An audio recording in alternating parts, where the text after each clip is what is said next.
My name's Michael, and you're watching the Woodland Park Underground News. We're sitting on the steps of the Ute Pass Cultural Center, where next Tuesday at 5:30 p.m., National Night Out will happen. National Night Out is a nationwide event that's organized by local police stations and the community. It's there to foster communication between the two.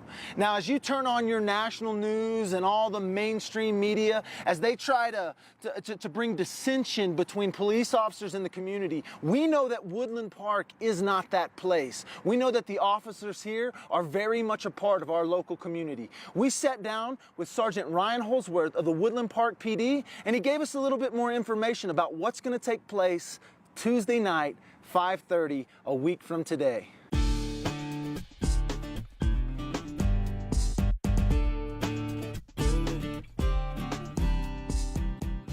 So this year's National Night Out is going to be our second annual National Night Out for the city of Woodland Park. Last year we had an event at the Ute Pass Cultural Center, and again that's going to take place at the Ute Pass Cultural Center. Last year's event was our first kind of trial run at that, and we had great success, a huge success with the city. We were able to partner with a lot of great people like the State Patrol, the Fire and Medical. We had a good cookout, and we have a lot of activities for children. So this year we talked about it and we wanted to step it up. And so this year what we're going to do is we have some outside vendors providing food. This year we have Jimmy John's, a local business that's going to be helping us out with sandwiches. We have a gigantic bounce house that's going to be here this year. We also have a DUI simulator where kids and adults can wear goggles and drive a pedal car around a track to get the feeling of what that's like to be impaired and driving impaired. We'll also have a bunch of activities for children in the lawn area. We have a live DJ this year. He'll be having music from 5:30 to 8:30. The E911 trailer, and if you're not familiar with that, that's a trailer that goes around the state, and that trailer can simulate a tornado and a fire to get the understanding out there to parents and kids of what to do in case of an emergency.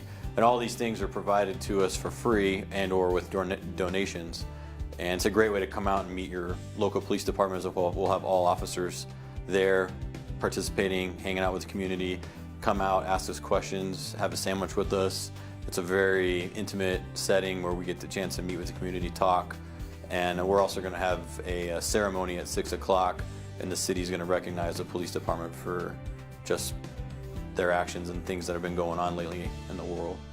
I think it's a big way for us to say thank you to the community, and I know that kind of gets off a little bit with the National Night Out, but we strive here in this community to really help out with anything the citizens need. We field a lot of phone calls. We're actively making comments on our Facebook page, and we just want people to know that we care, and we want to say thank you because just today I was out having a cup of coffee at Starbucks, and I probably had 6 or 7 thank yous, and that's huge in this community, and this community has a great support for the police officers, and this is a good way for all of us to kind of come together in light of recent events and just to say thank you and get a chance for people to come out and see us and see what we do on our daily job. As far as the relationship goes, we have a great relationship. I can drive down the city streets here, wave at people. Just the other day, I was just commenting the other day, I drove down Valley View Drive.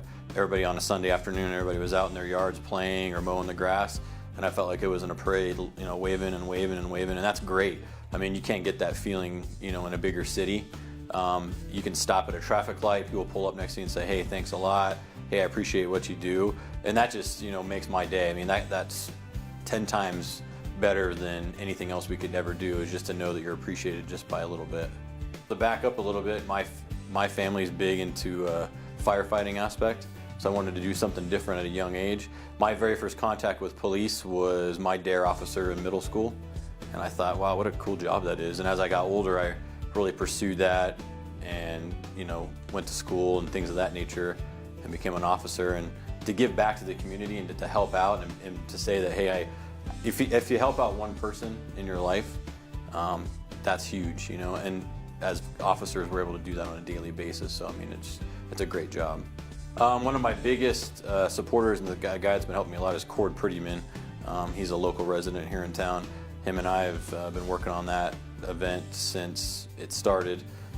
It's kind of a collaborative effort with all the local businesses in town give, a small monetary donation to us, and in turn we put that back towards the citizens, whether we buy food with that, fun things for the kids to do, renting out like the bounce house for instance, or the snow cone vendor that's going to be up here paying for those type of things.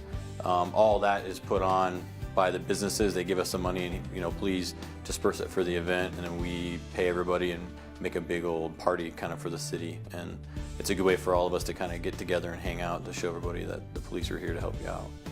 And I wanted everybody to know that this event isn't just for children, it's for families of all ages. It ranges from teenagers all the way down to small kids. There's an event for them. Also, a lot of vendors will be set up to provide literature and information, and they also have games going on for the night to help get their information out there. And some of those vendors range from the Karate Center here in town at the Gold Hill Square all the way down to our Teller County Victim Advocates. They'll all have information. If you have any questions for them, they'll be happy to answer that. Maybe you can get involved in some other activities while you're there. This has been another edition of the Woodland Park Underground News. We hope to see you here next Tuesday at 5:30 p.m. for National Night Out at the Ute Pass Cultural Center.